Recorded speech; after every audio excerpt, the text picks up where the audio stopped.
마태복음 6장 25절에서 34절까지 말씀입니다. 마태복음 6장 25절에서 34절 말씀. 우리 다 함께 합독하시겠습니다. 천천히 합독하시겠습니다. 시작. 그러므로 내가 너희에게 이르노니 목숨을 위하여 무엇을 먹을까 무엇을 마실까 몸을 위하여 무엇을 입을까 염려하지 말라. 목숨이 음식보다 중하지 아니하며 몸이 의복보다 중하지 아니하냐. 공중의 새를 보라. 심지도 않고 거두지도 않고 창고에 모아 들이지도 아니하되 너희 하늘 아버지께서 기르시나니 너희는 이것들보다 귀하지 아니하냐. 너희 중에 누가 염려함으로 그 키를 한 자라도 더할 수 있겠느냐. 또 너희가 어찌 의복을 위하여 염려하느냐. 들의 백합화가 어떻게 자라는가 생각하여 보라. 수고도 아니하고 길쌈도 아니하느니라. 그러나 내가 너희에게 말하노니 솔로몬의 모든 영광으로도 입은 것이 이 꽃 하나만 갖지 못하느니라. 오늘 있다가 내일 아궁이에 던져지는 들풀도 하나님이 이렇게 입히시거든 하물며 너희일까 보냐. 믿음이 작은 자들아. 그러므로 염려하여 이르기를 무엇을 먹을까 무엇을 마실까 무엇을 입을까 하지 말라. 이는 다 이방인들이 구하는 것이라. 너희 하늘 아버지께서 이 모든 것이 너희에게 있어야 할 줄을 아시느니라. 그런즉 너희는 먼저 그의 나라와 그의 의를 구하라. 그리하면 이 모든 것을 너희에게 더하시리라. 그러므로 내일 일을 위하여 염려하지 말라. 내일 일은 내일이 염려할 것이요 한날의 괴로움은 그날로 족하니라. 아멘. 할렐루야. 말씀을 천천히 읽다 보니까 특별히 설명할 필요가 없으시죠? 그러므로 내일 일을 위하여 염려하지 말라라는 말씀입니다. 자, 공중에 나는 새도 들풀도 이와 같이 먹이고 입히시거늘 무엇을 염려하느냐. 솔로몬의 모든 영광으로도 들꽃 이 꽃 하나만 못하답니다, 여러분. 그래서 이 꽃이 얼마나 아름다운지. 들에 피는 백합화를 보라고 그러잖아요. 굳이 들에 나가서 백합화를 볼 필요 없이 국화꽃을 보십시오. 국화꽃 얼마나 아름답습니까? 이것을 어떻게 인간이 꽃을 만들고 피우고 조화롭게 할 수 있겠느냐.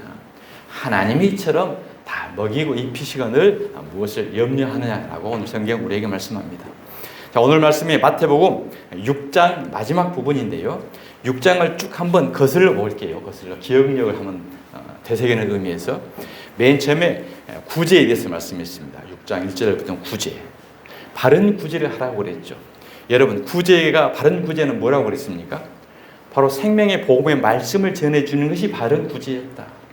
껍데기 말씀은 다른 사람들에게 밥 주고 떡 주고 옷 입혀주는 것이 일상적인 사회의 구제인데 하나님의 영적 구제는 생명의 복음의 진리의 말씀을 전해주는 것이 진정한 구제다라고 말씀을 했습니다. 두 번째, 기도에 대해서 말씀했죠. 기도에.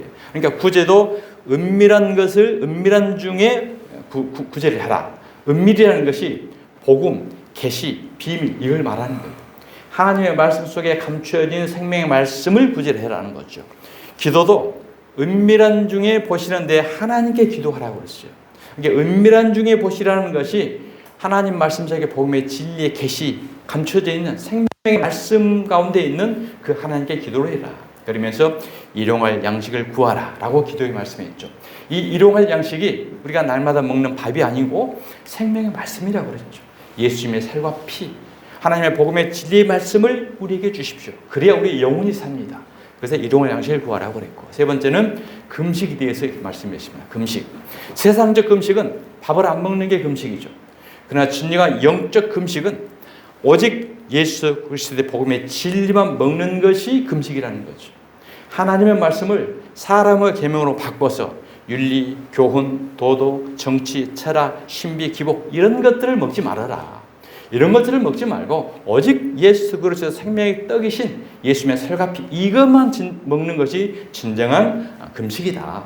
그래서 이사야 58장 말씀에 하나님이 기뻐하시는 금식은 흉악의 결박을 끊어주며 멍의 압제에서 노임을 받게 하며 모든 묶임에서 풀려지게 하는 것이 아니냐. 그러니까 이 멍의 묶임, 압제 모든 이것이 무엇입니까? 율법인 거예요. 죄악인 거예요. 그러니까 율법, 구속, 이것을 껍데기 신앙으로 보면 우리 조상의 저주에서 풀어주게 한다. 이렇게 오해하고 있다는 거예요. 그래서 이것은 무당이에요. 무당들이 하는 방법이에요. 무당들은 너희 조상죄, 저주의 저주를 끊어야 돼. 살풀이를 해야 돼. 그거잖아요.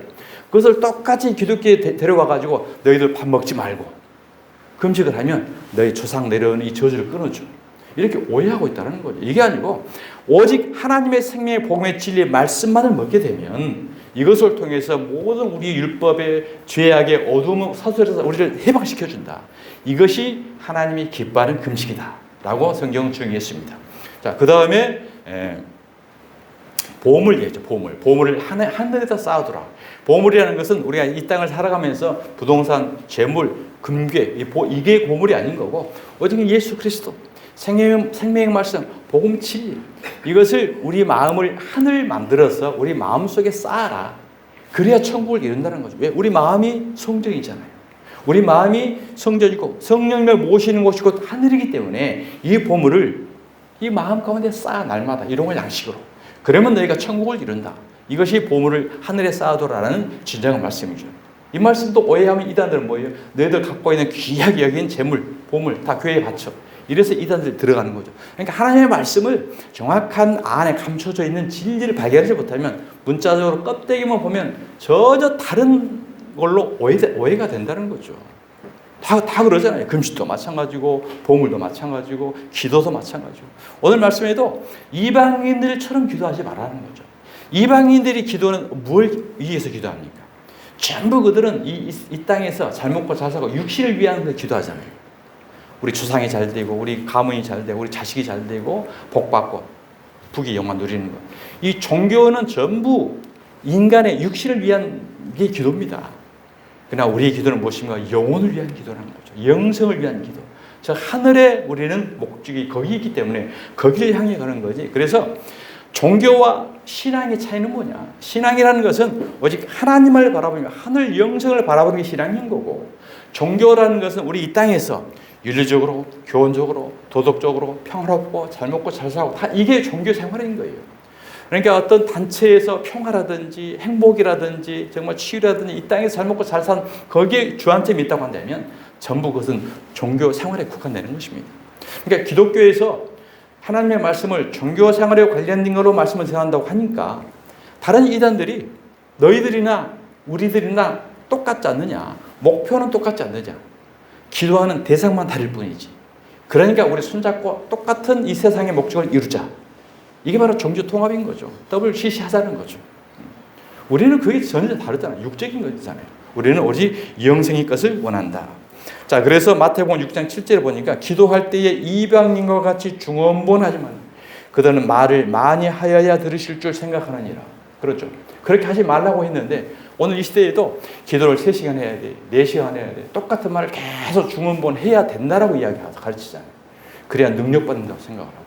그러니까 무속 방법, 이방인들은 하는 것을 그대로 벤치마킹해서 기독교에서 열심히 하고 있어요. 그것이 열심 내는 종교인 것이고 기독교인고 신앙인이라고 오해하고 있다는 거죠. 그러므로 그들을 본받지 말라.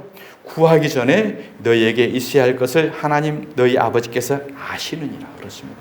우리를 지으신 하나님, 천지우주를 만물을 지으신 하나님, 우리를 모든 것 상사하고 다 보고 알고 계시는 거예요.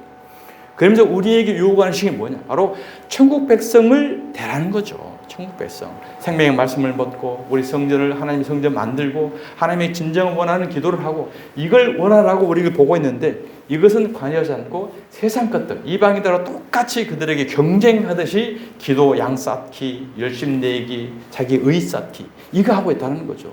이게 하나님의 의를 이룬다라고 열심을 내고 있다는 것입니다. 오늘 본문에 보면 가장 많이 나오는 단어가 하나가 있습니다. 그것이 무엇입니까? 바로 염려라는 단어죠. 염려가 오늘 본문에 6번 나옵니다. 자, 34절에 보니까 그러므로 내일 일을 위하여 염려하지 말라. 내일 일은 내일이 염려할 것이요 한날의 괴로움은 그날로 족하니라. 자, 내일 일은 내일이 그러므로 내일 일을 염려하지 말라 그랬어요. 염려하지 말라고 했는데 또 내일 일은 내일이 염려할 것이요라는 거예요. 그러니까 오늘은 염려하지 말고 내일은 염려를 해라. 이 말이 아니겠죠. 그렇습니다. 오늘 자 내일 일을 염려하지 말라. 내일은 누가 염려한다고 그래요? 내일이 의인화했잖아요. 의인화. 그러니까 내일은 우리의 날이 아니라는 거예요. 내일 일은 나 몰라요. 하루하루 살아요. 불행이나 보행도 내 뜻대로 못해요. 험한 이 길 가고 가도 끝은 없고 거네요. 주님 예수 팔림이사 내 손 잡아주소서. 우리가 내일 어떻게 알 수 있습니까? 우리가 1시간 앞일도 알 수 없는데, 그래요. 우리가 1시간 아니라 10분 앞도 우리가 알 수 없잖아요. 5분 앞일만 알 수 있다고 해도 교통사고 안 나죠. 이 세상에 재앙이 없죠. 3분 1만 알아도 우리는 내일 일을 알 수가 없어요. 자, 내일이 염려한다는 것은 내일은 우리의 날이 아니다. 하나님의 날이기 때문에 그분에게 맡겨라. 그분이 인도해 가신다. 그리고 한 날의 괴로움은 그날로 족하다. 이 한 날이라는 것이 우리 인생, 우리 일생을 말하는 거예요. 우리 일생의 괴로움은 그날로 일생으로 족하다. 족하다는 것은 뭘 족하는 겁니까? 바로 예수님으로 족하다. 예수님으로 족하다. 이것을 우리에게 말씀해주고 있는 것입니다. 어느 식당에서 요즘에는 카드가 있기 때문에 이제 외상을 잘 하지 않는데 전에는 외상을 많이 했잖아요. 그래가지고 외상을 많이 줘가지고 돈을 떼는 경우가 많이 있었어요. 그래서 특단을 조칠 방법을 했는데 앞에다 딱 하나를 써붙였어요. 그랬더니 그 이후로는 외상이 없고 전부 장사를 잘했다라는 말이에요. 그 말이 무엇입니까? 오늘은 현금, 내일은 외상. 그러니까 날마다 현금만 내야 돼. 아, 내일은 외상해도 되는구나. 왔더니 또 오늘이네. 그렇습니다. 우리는 내일이라는 게 없는 거예요. 자, 하나님께서는 늘 우리에게 내일 염려 걱정하지 말고 감사해라, 기뻐하라, 기도하라 했거든요. 그래서 항상 기뻐하라, 쉬지 말고 기도하라, 범사에 감사하라.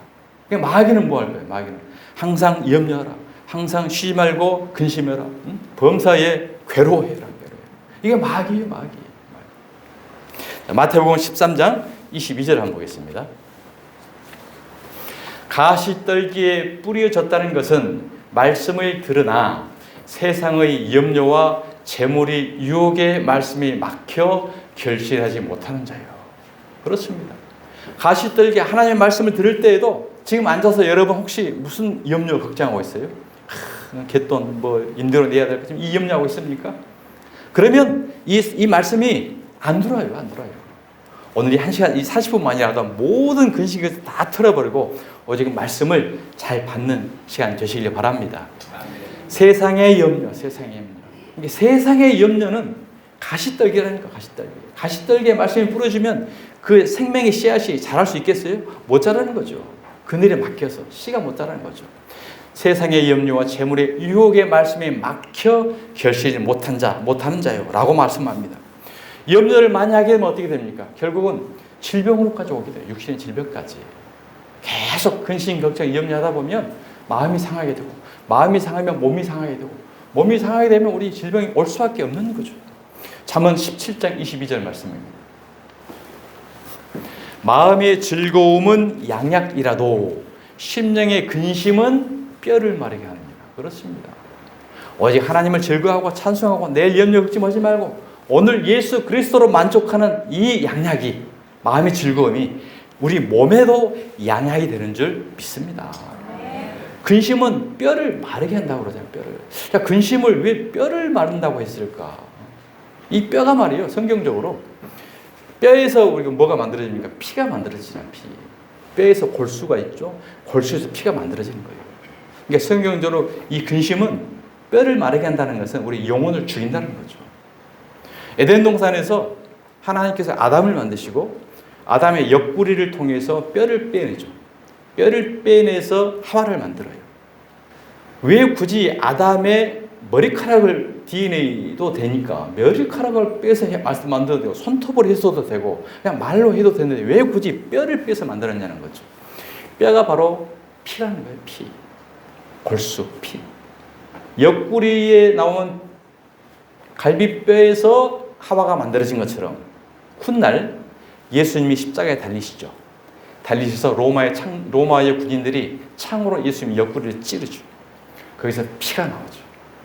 그 피가 저와 여러분의 모든 죄를 씻음받고 하나님의 신부 하와를 만든 거예요. 그러니까 이 뼈라는 게 바로 생명입니다. 생명. 거기에 영생이 있는 거예요. 심령의 근심은 우리의 영혼을 죽게 만든다라고 말씀을 하는 것입니다. 성도는 염려를 기도로 바꾸어 하나님께서 일하시기 위해 하나님께 맡겨드려야 되는 거예요. 자, 베드로전서 5장 7절입니다. 너희 염려를 다 주께 맡기라. 전에 성경에는 너희 염려를 다 주께 맡겨버리라 그랬어요. 버려버리고 찾아보지 말라는 거죠. 맡겼다가 되찾아오는 게 아니고. 이게 요즘 교회에 와서 맡겼다가 나갈 때 다시 되찾아가지고 가요. 맡겨버리시기 바랍니다. 너희 염려를 다 주께 맡기라. 이는 그가 너희를 돌보심이라. 맡겨버리면 알았어. 그 염려 내가 해결할게 했는데 아니 다시 주세요. 내가 그 해결할게요. 그래 알았어. 그럼 네가 해결해. 그럼 염려 안 해주시는 거예요. 맡겨버리시기 바랍니다. 인생의 생사화복은요 하나님께서 주관하셔. 하나님께서 주셔야 우리를 먹을 수 있고요. 하나님께서 주셔야 우리를 입을 수 있고 하나님께서 주셔야 행복도 우리가 누릴 수가 있는 것입니다. 그래서 우리의 관심은 하나님께로 돌아가야 합니다. 영원한 것에 우리는 관심을 두어야 합니다. 그래야 할 때 밖에 나머지 일들도 해결된다고 주님은 오늘 본문을 통해서 분명하게 우리에게 말씀을 해주고 있습니다. 목적에 대하여 분명한 해답을 얻으면 그 다음에 어떻게 하라는 수단은 자연스럽게 해결이 됩니다. 자, 목적에 관심을 두면 수단은 따라온다. 한번 따라해 보시겠습니다. 목적에 관심을 두면 수단은 따라온다. 그렇습니다. 목적을 하나님께 두고 영생에 관심을 두다 보면 이 땅의 수단은 따라오는 거예요. 그러니까 이 땅의 수단에 계속 주다 보면 이것은 헛것되잖아요. 우리가 성시 교독을 통해서 오늘 말씀과 얼마나 똑같은 말씀이 언제 제가 은혜 받았어요. 풀이라고 그러고 지나가는 안개라고 그러고 계속 오늘 본문 내용이 같은 내용으로 계속 나와서 예배전에 묵상하면서 그렇구나. 자, 그런즉 너희는 먼저 그의 나라와 그의 의를 구하라. 이게 목적입니다. 먼저 그의 나라와 그의 의를 구하라. 그래야면 수단인 이 모든 것들, 이 땅을 살아가면서 우리가 먹고 마실 수 있는 모든 것들은 너희에게 하나님이 더하시리라. 아멘. 오늘 본문 말씀인 줄 믿습니다. 성도는 영생을 위하여 영적인 의식주의에 우리는 관심을 가지라는 거예요. 그러니까 하나님의 나라와 의에 관심을 갖지 않고 성경을 보면서도 이 땅의 것 의식주로 우리가 관심을 가져버리는 것이 이방인들하고 똑같이 구한다는 거죠. 하나님은 그걸 원하지 않고 문자적으로는 의식주고 먹고 사는 걸 기록을 해놓았지만 이 가운데 하나님의 나라와 하나님의 의 영적인 걸로 우리를 진리 복음으로 말씀으로 다시 먹으라는 거죠. 그러니까 성경 말씀은 읽는 것이 아니고 먹는 것입니다. 우리가 마음으로 영혼으로 먹는 말씀인 거예요. 그냥 읽으면은 그냥 책이 되는 거죠. 자, 그래서 첫 번째 우리 인간이 살아가면서 중요한 게 무엇입니까? 바로 의식주죠. 우리 육체를 살아가는 인간은 이 땅에서 의식주가 가장 중요해요. 마찬가지로 우리 영적인 세계에서도 의식주가 가장 중요하다라는 것을 우리에게 말씀합니다. 자, 첫 번째 옷입니다. 여러분, 옷의 기능은 무엇이죠? 옷은 가리는 기능이죠. 수치를 가리는 것입니다. 허물을 가리는 것입니다. 자, 이 땅에 최초의 옷은 어디서 만들어졌냐? 에덴 동산에서 만들어졌습니다. 자, 창세기 3장 6절을 보겠습니다. 여자가 그 나무를 본즉 선악과 나무입니다. 먹은즉도 하고 보암직도 하고 지혜롭게 할 만큼 탐스럽기도 한 나무인지라. 여자가 그 열매를 따먹고 자기와 함께 있는 남편에게도 주매 그도 먹은지라. 하나님의 에덴 동산에 선악과 이 나무는 절대 따먹지 말라고 했죠. 먹으면 정령 죽으리라. 그런데 마귀가 죽지 않아. 너도 이걸 따먹으면 너도 하나님처럼 될 수 있다라고 이제 유혹을 합니다. 그래서 여자가 그 나무를 봤어요. 보는 것에부터 일은 시작입니다. 보는 데서부터. 그러니까 우리가 정말 어떤 것을 보느냐에 따라서 우리 마음이 끌려가게 돼 있어요. 본즉, 먹음직, 보암직, 지혜롭게 할 만큼 탐스럽기도 한 나무인지라. 여자가 그 열매를 따먹고 선악과를 누가 따먹었습니까? 여자가 하와가 따먹었어요. 하와. 근데 우리는 그냥 막연하게 아담이 선악과를 따먹고 그렇게 우리는 그냥 생각할 수 있죠. 아담이 선악과를 따먹은 게 아니에요. 하와가 따먹었어요. 이 하와는 누구예요? 하와는 바로 저와 여러분이죠. 그러면 이 선악과는 뭐냐? 선악과는 도대체 선악과가 바로 율법입니다. 율법. 율법을 통해서 우리는 죄인이 된다는 거죠. 율법을 통해서는 의를 이룰 수 없다라는 것을 로마서를 통해서 우리에게 말씀해 주잖아요. 첫 번째 아담, 마지막 아담. 이 아담은 곧 예수님의 모형, 예수님이 그림자였던 거예요. 그래서 하와가 율법을 통해서 죄를 범하게 되니까 그 죄를 예수님에게 전가시켜 주는 거예요. 우리의 모든 죄를. 그래서 예수님이 인류의 모든 죄를 받아 먹은 겁니다. 그래서 남편에게 주매 그도 먹은지라. 이 아담이 하와가 따먹고 범한 율법의 정죄를 모든 정죄를 받아서 인류의 모든 정죄를 받아서 십자가에 올라서 죽는 거죠. 바로 이 과일을 예수님이 딱 먹은 겁니다. 자, 이에 그들의 눈이 밝아져 자기들이 벗은 줄을 알고. 율법을 통해서는 선악을 분별하는, 선과 악을 분별하는 거죠. 이것은 옳고 이것은 그르고 이것을 계속 정결을 해요. 선악과의 그 율법의 기능이. 자, 알고 무화과 나무 잎을 엮어 치마로 삼았더라. 이게 인류의 최초의 옷입니다. 인류의 최초의 옷이 뭐라고요? 무화과 잎, 치마. 무화과 잎을 엮었다라고. 엮었다라는 것이 윤리, 교훈, 도도, 신비, 기복, 축복 이것을 전부 엮어서 우리의 치부, 우리의 허물을 가렸다는 거예요. 그러니까 교회에서 이렇게 해야 돼요, 저렇게 해야 돼요, 바르게 살아야 돼요. 계속 윤리, 교훈, 도도를 가르치는 것이 무화과 잎을 지금 엮고 있는 거예요. 엮어가지고 이렇게 하면 교회가 세상에 덕이 되고 기독교인들이 세상에서 욕을 안 먹고 바르게 살 수 있어. 이게 무화과 잎으로 가는 거예요. 이 무화과 잎을 임시로 가르쳐요. 근데 햇볕이 쫙 비치면 어떻게 되죠? 바삭바삭 낙엽이 돼서 다 떨어져 없어져요. 이게 율법으로서는 본질적 우리 허물과 죄를 가릴 수 없다. 이것을 이제 성경은 율법과 복음의 관계를 통해서 무화과 잎을 이야기한 거예요. 이게 무화과 나무는 율법을 의미하는 거고, 무화과 이파리는 율법의 산물인 윤리, 교훈, 도덕들, 행위로 우리를 가릴 수 없다는 거죠. 결국 우리는 율법을 통해서는 의를 이룰 수 없다라는 것을 성경은 우리에게 말씀하고 있습니다. 자, 그래서 하나님께서 아담과 하와에게 이제 다시 다른 옷을 입혀주죠. 어떤 옷을 입혀줍니까? 마르지 않는 옷, 떨어지지 않는 옷, 영구적으로 입을 수 있는 옷, 무스탕, 가죽옷을 하나 만들어줘요. 자, 창세기 3장 21절. 여호와 하나님이 아담과 그의 아내를 위하여 가죽옷을 지어 입힙니다. 우리 어렸을 때 가죽옷 하나 입으면 아버지가 입다가 형님이 입다가 또 내가 입다가 대대로 물려 입잖아요. 콜도로 탁 이렇게 해가지고 또 갑오로 물려 입어줘. 이 가죽옷은 진짜 헤어지지 않아요. 정말 좋은 거예요. 자, 이 가죽옷이 무엇이냐? 가죽옷이 짐승 가죽이잖아요. 하나님이 가죽옷을 입혀주려고 짐승 한 마리를 죽입니다. 양을 죽인 거예요. 양을 죽여서 이 양 가죽을 벗겨가지고 이 가죽옷으로 이 아담과 하와의 옷을 입혀줬다는 거죠. 이게 바로 예수님의 십자가 복음입니다. 예수님이 어린 양이신 예수님이 십자가에 죽으심으로 말미암아 그 예수의 옷을 우리가 입음으로 말미암아 우리의 모든 허물과 죄를 가려지고 영생을 얻게 되는 줄 믿습니다. 갈라디아서 2장 20절, 요한복음 1장 29절입니다.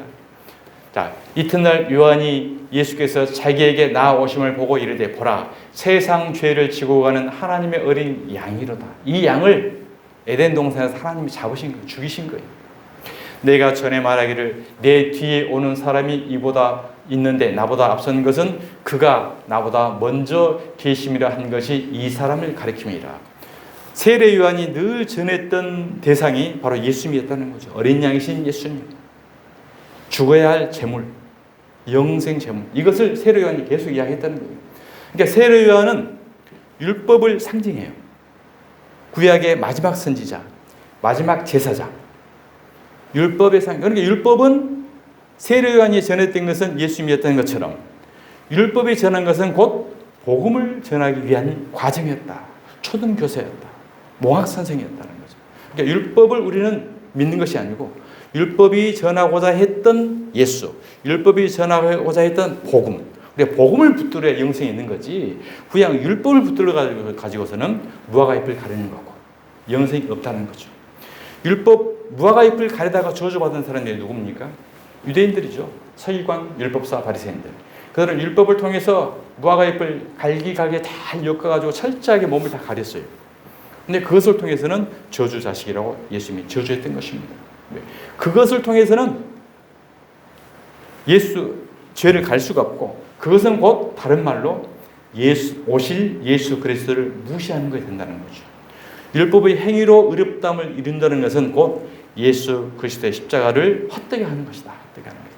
하나님은 예수 그리스도의 십자가 복음을 위해서 성경 모든 것을 이뤄놨는데 예수 그리스도 십자가를 가려놓고 율법을 통해서만 의롭다고 한다는 것은 무시해버린다는 거죠. 그래서 그들이 율법을 지키지 않았던 사람들보다도 훨씬 더 저주받은 지옥 자식이 된 것입니다.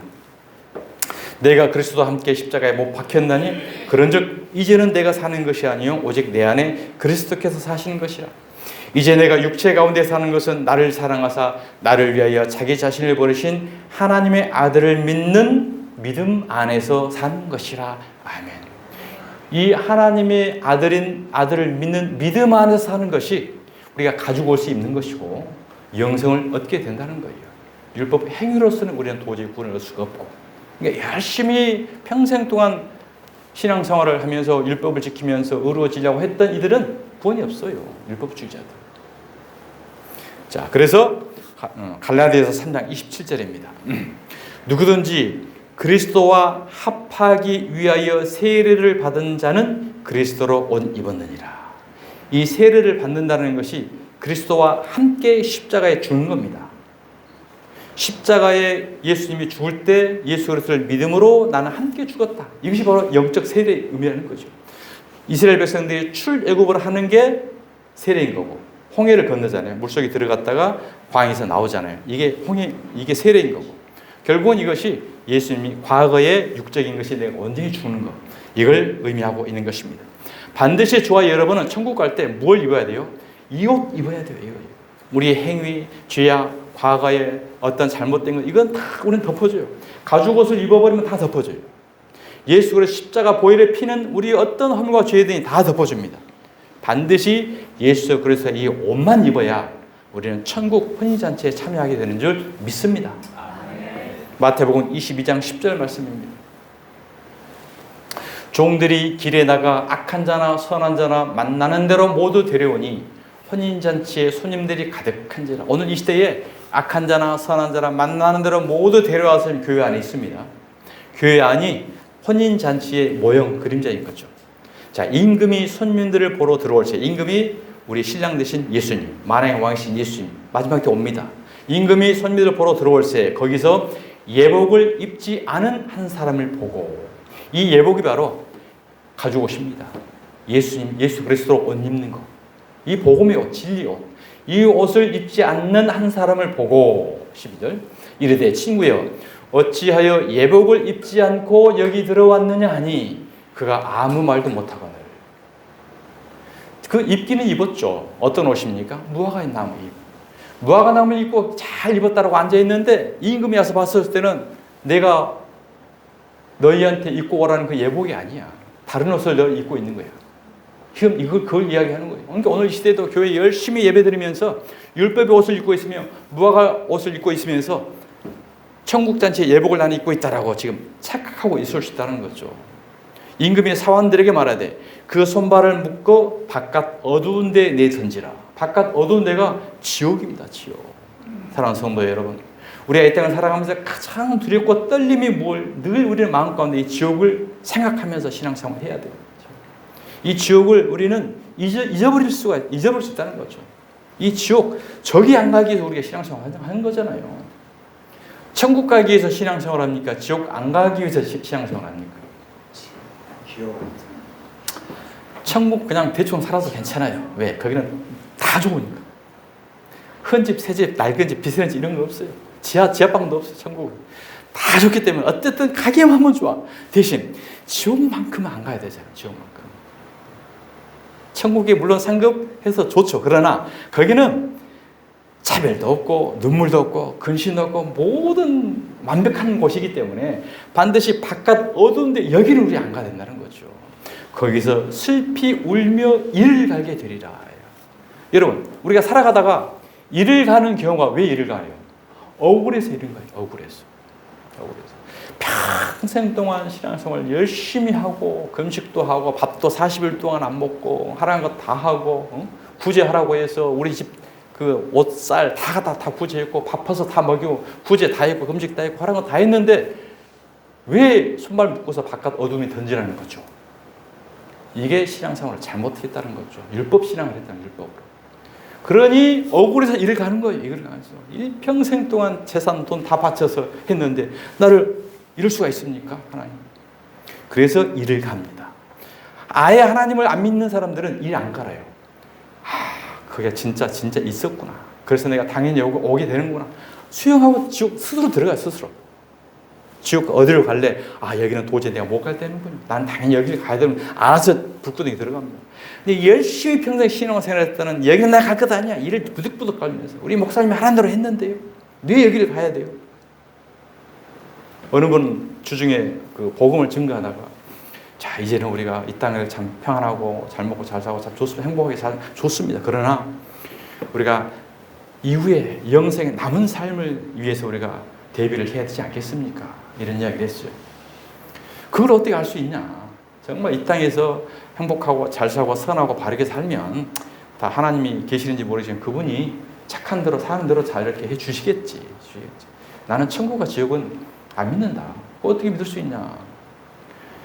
안 봐서 안 믿는다는 거죠. 안 봤어요. 자, 우리가 보여지는 것이 전부가 아닌 거죠. 보여지는 것은 껍데기인 거예요. 안 보여지는 게 진짜인 거죠. 우리 마음 속은 안 보이잖아요. 우리가 사랑한다고 하지만 사랑이라는 것도 안 보이는 거잖아요. 우리가 공기가 없으면 산소가 없으면 우리가 죽죠. 산소도 안 보이는 거예요. 진짜 중요한 것은 안 보입니다. 덜 중요한 것은 다 보이는 거예요. 보여지는 우리 육체에 병들면 잘라버리면 살아요. 안 보이는 곳이 병들면 생명이 위독합니다. 진짜 영생도 중요한 거예요. 그래가지고 그래서 성경에는요 부자와 나사로가 있었는데요. 평생 부자로 살다가 거기 가봤더니 진짜 있네. 그래서 나는 어쩔 수가 없고 아직 살아있는 우리 처자식들 그들만이라도 이곳에 오지 말라고 나사로를 좀 살려서 좀 누구 가서 좀 전해달라고. 이미 한 번 와버리면 끝이다. 그럴 수 없다. 이런 말씀이 있다고. 성경에 진짜 그런 말도 있어요. 그런 말도 있어요.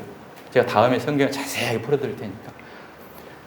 죽어봐서 안다고 했죠. 그러면은 객관적으로 논리적으로 한번 생각해 봅시다. 천국과 지옥이 없다고 생각하고 살다가 죽었는데 진짜 천국, 지옥이 있네 하고 가버리면 돌이킬 수 없잖아요. 그러면은 있는지 없는지는 모르지만 많은 사람들이 있다고 하고 성경에 있다고 하고 저렇게 있다고 복음 전하냐. 그래 한번 있다고 한번 믿고 살았는데 없으면 본전이고 있으면 땡잡는 거 아니냐. 그러면 선택을 어느 걸 선택하고 살래? 내가 분명히 눈으로 안 받기는 없다고 내 고집대로 살다가 진짜 있어버리면 거기 갈래. 이렇게 우리 처자식 가족들이 정말 안타까워 사랑하는 마음으로 있으니 제발 믿으라고 아직은 믿어지지 않지만 그 말을 믿고 살아왔더니 없어서 본전. 정말 있었네. 얼마나 행복하고 감사하냐. 이게 최고의 땡잡는 거다. 이 땅에서 부귀 영화를 누리는 거 다 바람 같은 거 언젠가 다 사라진다. 내가 가지고 있어도 처자식 줘야 되고 처자식들이 그놈 가지고 진짜 잘 될지 망할지는 또 우리가 알 수 없는 거고. 그러니 반드시 우리가 영생을 위해서 준비해야 된다. 이 말씀을 했어요. 그랬더니 그 전에는 별로 시큰둥했다가 이 말 한마디에 쫄깃하더라고요. 그래서 마음문이 조금 열렸어요. 계속 내 일주일에 한 번씩 가거든요. 마음은 열리게끔. 이 세상의 부귀 영화는 바람이다. 흩어진다. 그렇습니다. 바로 이같이 우리는 반드시 이 옷 예복을 입지 않으면 우리는 천국 갈 수 없다는 것을 분명한 경각심을 갖고 깨닫는 저와 여러분 되시길 바랍니다. 두 번째, 먹는 것입니다. 사람은 먹지 않으면 죽습니다. 반드시 우리는 먹어야 살아요. 먹어야. 마찬가지로 육이 먹어야 사는 것처럼 영적인 것도 영적 생명 양식을 우리는 반드시 먹어야 되는 것입니다. 사람이라면 하나님의 말씀으로 살 수 있습니다. 짐승은 말씀으로 살지 않아도 돼요. 그들은 본성대로만 살면 됩니다. 사람이 말씀으로 살지 않으면 그래서 우리는 짐승이라는 거예요. 하나님의 말씀을 믿지 않는 사람들은 자신의 본성대로 짐승처럼 살아갑니다. 욕구대로. 사람은 씨 맺는 열매와 씨 가진 채소가 사람의 먹을거리라고 성경은 말씀합니다. 짐승은 푸른 풀을 먹으라고 성경은 이야기해요. 창세기 1장 29절 보겠습니다. 하나님이 이르시되 내가 온 지면에 씨 맺는 모든 채소와 씨 가진 모든 열매 맺는 모든 나무를 너희에게 주노니 너희의 먹을거리가 되리라.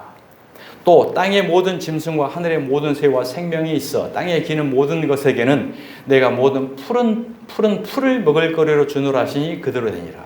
자 보십시오. 모든 실만한과 푸른 풀을 다 줬습니다. 열매도 줬습니다. 근데 그 중에 특별한 게 있죠. 씨가 있느냐 없느냐. 씨가 있는 것은 사람이고 씨가 없는 것은 짐승이에요. 그러니까 하나님의 말씀을 우리가 똑같이 먹어요. 이 시대 모든 교회, 모든 기독교 다 하나님의 말씀을 먹는데 이 안에 생명의 복음의 진리의 말씀의 복음의 씨를 먹은 것은 영생하는 거고, 이 복음의 영생의 진리의 씨를 먹지 않고 이 땅을 사랑하는 방편, 치유, 행복, 윤리, 복받는 방법, 이걸 먹는 것이 씨 없는 푸른 풀이라는 거예요. 그는 누가 먹는다고요? 짐승이 먹는다. 짐승. 이방인들이 먹는다. 그들은 바로 영생이 없다는 것을 우리에게 말씀을 합니다. 생명이 없으면 다 썩어지고 그대로 존재하고 맙니다. 그러나 생명이 있으면요, 썩어지면 반드시 봄에 싹이 틉니다. 우리가 종자를 뿌리잖아요. 종자를 뿌리면 그 속에 생명이 있기 때문에 반드시 씨는 썩어져야 돼요. 껍데기가 썩어져야 돼요. 껍데기가 율법이에요. 율법이 썩어져야 그 안에 복음의 진리가 봄에 싹이 트는 것처럼 하나님 복음의 진리의 말씀을 저와 여러분이 담고 있으면 육체의 껍데기는 썩어집니다. 그러나 우리는 복음 때문에, 예수님 때문에, 진리 때문에 다시 영생하는 싹이 트는 역사가 있게 될 줄 믿습니다. 씨 생명이 없는 자들이 구하는 것은 무엇을 구하느냐? 출애굽기 16장 2절입니다. 이스라엘 자손 온 회중이 그 광야에서 모세와 아론을 원망하여 이스라엘 자손이 그들에게 이르되 우리가 애굽 땅에서 고기 가마 곁에 앉아 있던 때와 떡을 배불리 먹던 때에 여호와의 손에 죽었다라면 좋았을 것을. 짐승들은 이걸 구해요. 지금 이스라엘 백성들, 아직 구원 얻지 못한 백성들. 그러니까 출애굽을 시켜서 영생을 얻으려고 해서 애굽에서 먹던 것을 다 끊어버리고 광야에서 하늘에서 내려온 만나를 먹이려고 출애굽을 시켰더니 모세와 아론을 원망하면서 고기 먹던 것들, 떡 먹고 배불렀던 것들, 이걸 달라는 거예요. 지금 광야에 나와서. 그러니까 교회에 나와서도 세상에서 잘 먹고 잘 살고 부자 되고 이걸 원하는 자들은 아직 출애굽해서 이스라엘 백성과 똑같은 거예요. 짐승 먹이를 지금 구하고 있는 거예요. 반드시 우리는 생명의 씨를 먹어야 영생을 얻게 된다는 것입니다. 이 바로 생명의 말씀, 생명의 씨가 무엇인가? 신명기 8장 2절입니다. 내 하나님 여호와께서 이 40년 동안에 내게 광야길을 걷게 하신 것을 기억하라. 이스라엘 백성들이 출애굽에서 광야에 40년을 걸으면서 걸었던 것은 애굽에서 먹던 음식을 다 끊어버리는 과정이에요. 그리고 새로운 음식을 먹게 하려고. 저와 여러분이 신앙생활 하는 것은 세상에서 죄악으로 먹던 것들 다 끊고 생명의 복음의 말씀을 먹으려고 우리가 신앙생활 하는 거고, 이 40년이라는 기간이 살아가는 것이 고난의 숫자인데 우리 인생 자체가 고난입니다. 인생 삶 자체가 지금 40년 우리 고난의 세월을 가는 거예요. 너는 너를 낮추시며 너를 시험하사 내 마음이 어떠한지 그 명령을 지키는지 지키지 않는지 알려 하심이라. 너를 낮추시며 너를 줄이게 하시며 애굽에 먹던 걸 못 먹게 한 것은 너도 알지 못하면 내 조상들도 알지 못하던 만나를 내게 먹이신 것은 사람이 떡으로만 사는 것이 아니요 여호와의 입에서 나오는 모든 말씀으로 사는 줄을 내게 알게 하려 하심이라. 이게 하나님의 목적입니다. 우리 신앙생활의 목적인 거예요. 여호와의 입에서 나오는 모든 말씀으로 우리는 새롭게 거듭나야 하나님의 백성, 천국 백성, 영생한다는 것을 우리에게 말씀하고 있는 것입니다. 예수님께서 공생애를 시작하시기 전에 40일을 금식하시고 마귀에게 시험을 받습니다. 그러니까 예수님이 40일 금식하셨기 때문에 우리도 예수님 따라서 금식해야 돼 라고 또 이야기하는 사람이 많이 있잖아요. 그러니까 예수님 40일 금식하는 것이 이스라엘 백성들이 40년 동안 광야를 살아왔더니 광야를 모형하는 거예요. 그래서 애굽에 있었던 것을 음식을 끊고 새로운 영적 만나를 먹게 하기 위한 것. 그래서 예수님께서 광야에 마귀에게 시험을 받을 때 마귀가 무엇을 첫 번째 시험을 하죠? 시험하는 자가 예수께 나와서 이르되 내가 만약 하나님의 아들이여든 명하여 이 돌들로 떡덩이가 되게 하라. 마귀는 예수님에게 돌이 떡이 되게 하라고 합니다. 돌은 예수님이잖아요. 모퉁이 돌. 예수님의 생명의 말씀을, 진리의 말씀을 떡이 되게 하라는 거예요. 그러니까 오늘 이 시대에 기복이 되게 하는 것은 돌이 떡이 되게 하라는 마귀의 시험입니다. 그런데 교회에서 기복을 통해서 축복받았다고 하는 것이 하나님의 축복이라고 생각하는데 이건 마귀의 시험에 이끌려서 마귀에게 받은 거예요. 성전 꼭대기에서 뛰어내리라고 그러죠. 이것은 표적과 기적을 하는 거고. 나한테 한 번만 절하면 너에게 모든 이 땅의 명예를 다 주겠다. 돌이 떡이 되게 하는 거, 기적, 이 세상의 명예를 높이는 거. 이게 마귀가 예수님을 시험했던 세 가지의 시험 방법이었던 것입니다. 썩을 양식을 위하여 일하지 말고 영생하도록 있는 양식을 위하여 하라. 이 양식은 인자가 너에게 주리니 인자는 아버지 하나님께서 인치신 자니라. 그렇습니다. 바로 예수님이 주시는 이 양식이 진짜 참 양식이라는 거죠. 요한복음 6장 53절입니다. 예수께서 이르시되 내가 진실로 진실로 너희에게 이르노니 인자의 살을 먹지 아니하고 인자의 피를 마시지 아니하면 너희 속에 생명이 없느니라. 아멘. 종자가 씨가 있기 때문에 봄에 싹이 트는 것처럼 바로 저와 여러분 속에 예수님의 살과 피가 있기 때문에 우리는 영생, 거듭난 부활의 은총에 참여하게 되는 줄 믿습니다. 그래서 우리가 진정하게 먹어야 될 음식, 양식이 무엇이에요? 바로 예수님의 살과 피요. 이걸 먹어야 돼요. 내 살을 먹고 내 피를 마시는 자는 영생을 가졌고 마지막 날에 내가 그를 다시 살리리니. 아멘.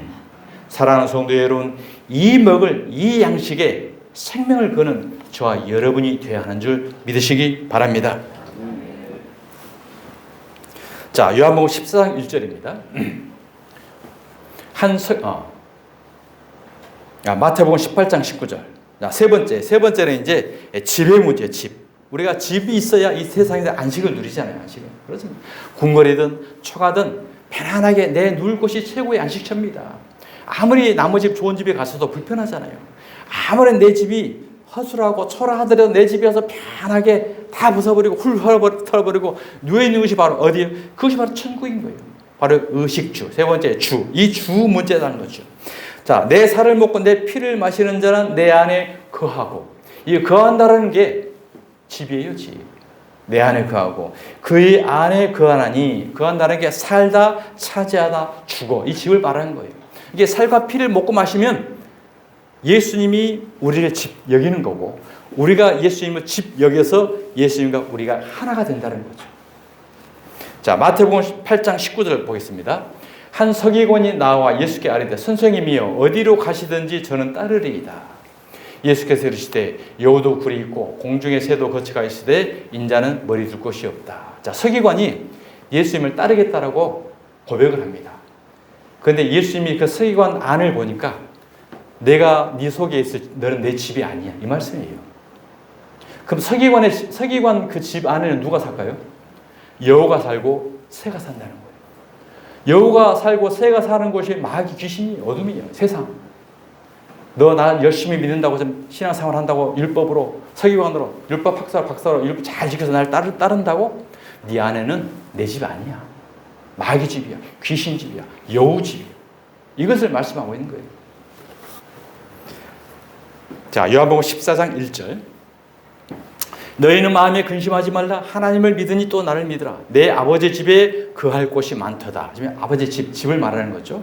그렇지 않으면 너희에게 이르시리라. 내가 너희를 위하여 거처를 예배하러 가노니. 예수님은 저와 여러분의 집을 준비하러 간 거예요. 어떤 집입니까? 어떻게 예배합니까? 자신이 십자가에 죽으심으로 말미암아 우리와 함께 십자가에 죽고 함께 살음으로 인해서 우리 집을 만들고 있는 거예요. 이게 바로 우리의 거처를 마련한다. 천국 집을 마련한다라고 말씀하는 것입니다. 자, 요한복음 14장 23절. 예수께서 대답하여 이르시되 사람이 나를 사랑하면 내 말을 지키리니 내 아버지께서 그를 사랑하실 것이요 우리가 그에게 가서 거처를 그와 함께 하리라. 그렇습니다. 우리가 예수님을 사랑하면 내 말을 지키리니. 이 내 말을 지킨다는 게 이제 말 문자대로 생각하면 율법대로 구약에 나온 말씀을 그대로 지키면으로 또 우리가 생각할 수 있는 거죠. 그러니까 이 지킨다라는 말씀은 영어로 말하면 keep인데 유지하다, 생명을 지킨다, 맞다. 골키퍼 그냥 골을 들어오지 못하게 만든다. 골키퍼 그러잖아요. keep. 그러니까 늘 우리 마음 가운데 일용할 양식, 생명의 말씀을 유지하는 거예요. 여우가 새가 들어오지 못하도록 막는 거. 이게 바로 우리가 말씀을 지키는 거다. 율법 행위를 지키는 게 아니고 늘 우리 마음 가운데 예수님을 지키는 거고 성령님을 지키는 거고 생명의 말씀을 지키는 거고 이것이 바로 말씀을 지키리니 그를 사랑하는 것이요 우리가 그에게 가서 거처를 그와 함께 하리라. 예수님과 우리가 함께 사는 집, 거처를 함께 하는 곳이 어디요? 거처를 함께 하는 곳이 바로 천국입니다. 우리 거처가 여우가 거처 있고 새가 거처하는 곳이 지옥인 거고 예수님이 거처하는 것이 바로 천국인 것이요. 높은 산이 거친 들이 소망이나 궁궐이나 내 주에서 모신 곳이 바로 천국이라는 거예요. 그러니까 우리 꼭 죽어서만이 천국에 가는 것이 아니라 이 땅에서 우리 마음 가운데 누구를 모시고 있느냐? 내 마음 가운데 여우가 살고 있느냐? 새가 살고 있느냐? 예수님이 살고 있느냐? 성령님이 살고 있느냐? 여기에 따라서 우리는 천국과 지옥을 갈라지는 거고 이대로 이동이 되는 거예요. 겉옷만 벗어버리고 그대로. 자, 마태복음 11장 12절 한번 보겠습니다. 세례 요한의 때부터 지금까지 천국은 침노를 당하나니 침노하는 자는 빼앗느니라. 그러니까 이 말씀도 봐 천국은 빼앗는 거라고 그렇기 때문에 열심히 노력을 하고 고행을 하고 해서 우리가 천국을 빼앗아야 돼. 우리가 일상적으로 이렇게 알고 있잖아요. 이것은 우리가 또 오해인 거죠. 자, 천국은 침노를 당하나니 천국은 침노를 당한다. 이 당한다는 게 누가 당하는 거예요? 저와 여러분이 당하는 겁니다. 그럼 침노를 빼앗는 자는 누구예요? 예수님이에요. 성령님이에요. 예수님과 성령님이 이 땅에 오셔서 우리 마음 가운데 여우집, 마귀집, 새의 집인 우리 심령을 쳐들어온다는 거예요. 이게 영적 전투예요. 영적 전투. 아마겟돈 전쟁. 율법으로 세난으로 우리 꽁꽁 묶여서던 신앙을 전쟁에서 쳐들어오는 거예요. 지금 성령님이 예수님이 복음으로 진리로 모든 선지자와 율법이 예하는 것은 요한의 때까지니 만일 너희가 즐겨 받을진대 오리라 한 엘리야가 곧 이 사람이라. 귀 있는 자는 들을지어다. 귀 있는 자는 들을지어다라고 한 말이 하나님이 백성이 아니면 이 말을 깨닫지 못한다는 거예요. 모든 사람들 문자적으로 율법 그대로. 자, 천국은 침노하는 자이기 때문에 열심히 침노하는 방법이 교회에 충성해, 목사에게 충성해, 재물 바쳐, 금식해, 고행을 해. 이렇게 하면 천국을 네가 빼앗는 거야. 이렇게 오해한다는 거죠. 그러면 율법 행위잖아요. 율법 행위로 천국을 또 얻는 거잖아요. 바리새인과 세계가 똑같이 되는 거예요. 우리는 할 게 없어요. 은혜라는 게 무엇입니까?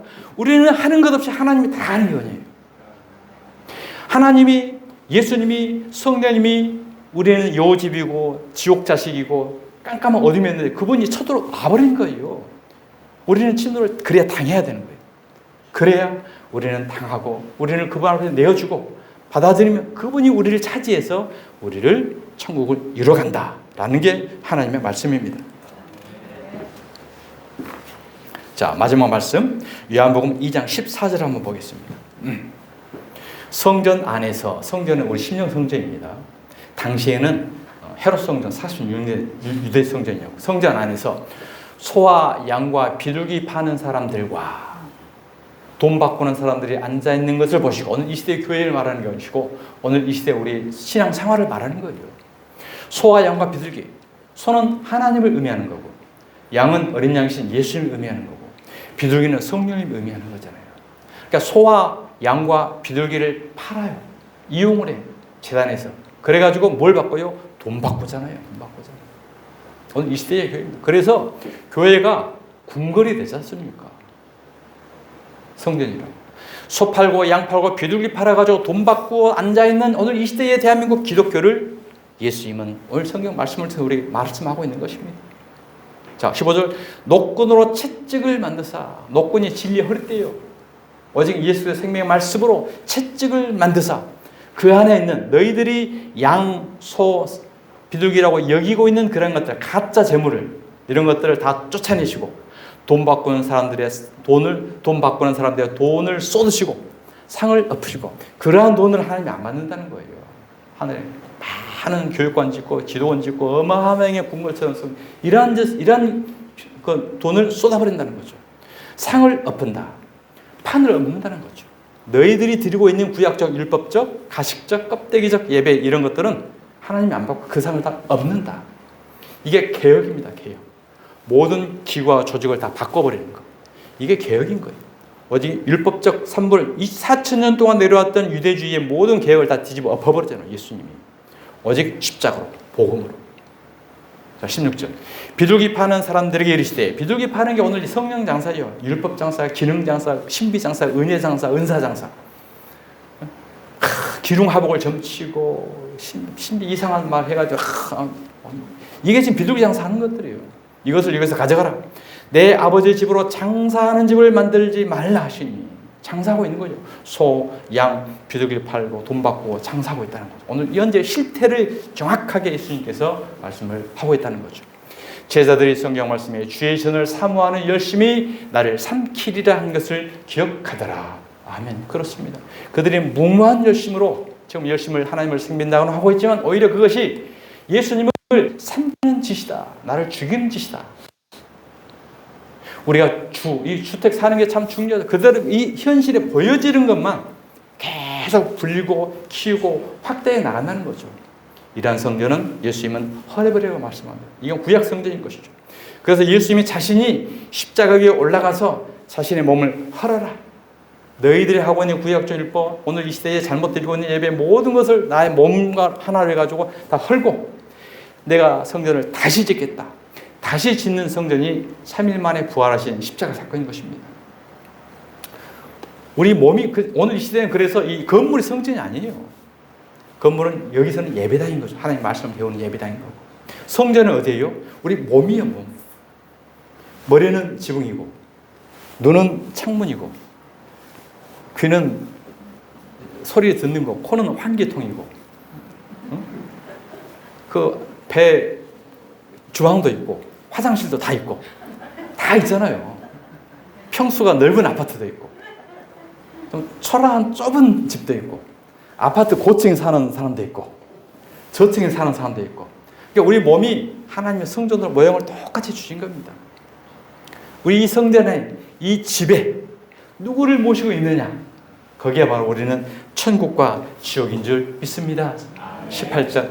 이에 유대인들이 대답하여 예수께 말하기를 네가 이런 일을 행하니 무슨 표적을 우리에게 보이게 되지? 오늘 이 시대에서 계속 신비, 기적, 표적 보이는 것들은 율법주의자들이에요. 유대주의자들이에요. 악한 자들이라고 성경은 표적 보여준다는 악한 자들로 이야기하잖아요. 예수께서 대답하여 이르시되 너희가 이 성전을 헐라 내가 사흘 동안에 일으키리라. 예수님께서 자신의 몸을 성전 삼아서 율법 성전 삼아서 모든 저와 여러분의 잘못된 성전, 잘못된 이루었던 신앙들을 다 하나하나 묶어가지고 십자가에 올라가서 죽어버립니다. 그러면서 우리도 다 죽는 겁니다. 과거의 모든 잘못된 신앙들이. 그리고 사흘 만에 부활하시죠. 이것이 바로 우리가 새롭게 거듭난 하늘 성전을 이룬 줄 믿습니다. 그리고 그 성전에 이제 누가 들어와요? 예수님의 영, 하나님의 영인 성령님이 들어오시는 거예요. 성령님이 우리 안에 들어와서 우리를 성전 삼아 계시는 것입니다. 이것이 바로 우리의 진정한 집인 줄 믿습니다. 고린도전서 3장 16절입니다.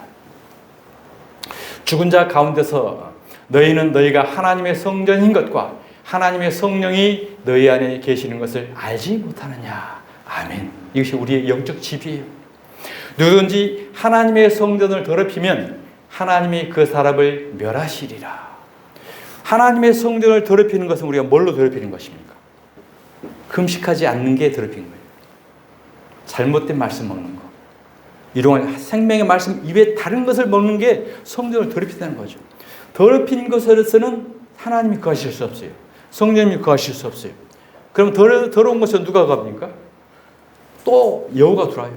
마귀가 들어와요. 귀신의 집을 잇는 거죠.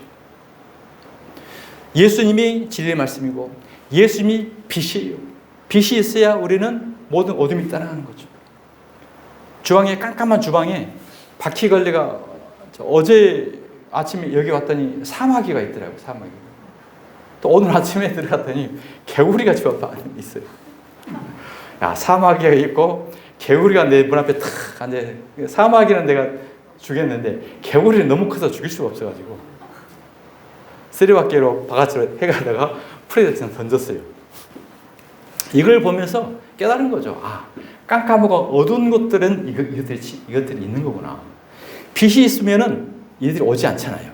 마찬가지로 우리 마음이 어두우면 사마귀가 끓고 개구리가 끓고 바퀴벌레가 끕니다. 이것들을 쫓아내는 방법이 딱 하나예요. 뭐죠? 빛입니다. 빛을 환하게 비치면 오라고 해도 안 합니다. 생명의 말씀, 예수 그리스도의 진리의 빛이 우리 마음 가운데 내보시면 여우도 오지 않고 새도 오지 않고 어둠은 다 떠나가는 귀신도 오지 않고 어둠의 역사가 있는 줄 믿습니다. 깜깜하게 해놓고 귀신을 자꾸 쫓아와요. 나갔다가 지 친구들 데리고 7명 더 들어와요. 내버려두고 빛만 갖고 있으면 오라고 해도 못 와. 이것이 바로 하나님의 진리인 줄 믿습니다. 오늘 말씀 의식주, 옷은 예수 그리스도로 옷을 입는 것이고 먹는 것은 예수님의 살과 피인 것이고 집은 성령이며 거하신 우리 몸이 우리의 성전이다. 여기에 관심을 두고 일평생 천국을 이루는 복된 삶 살아가시는 저와 여러분 되시기를 주님의 이름으로 축원드립니다. 하나님 아버지 감사합니다. 너희는 먼저 그의 나라와 그의 의를 구하라. 그리하면 이 모든 것이 이루리라고 말씀하신 따라 이제 진정한 의이신 예수 그리스도의 복음으로 옷을 입고 예수님의 살과 피인 진리의 말씀으로 우리의 양식을 먹으며 우리의 성령님을 모신 성전 삼아 먼저 의를 이루고 또한 이 땅에 살아가는 이 모든 것도 더하시는 은혜와 은총 가운데 살아가는 주품의 모든 가족들 될 수 있도록 성령님께서 함께하여 주시옵소서. 걸어가신 예수 그리스도의 이름으로 기도드리옵나이다. 아멘.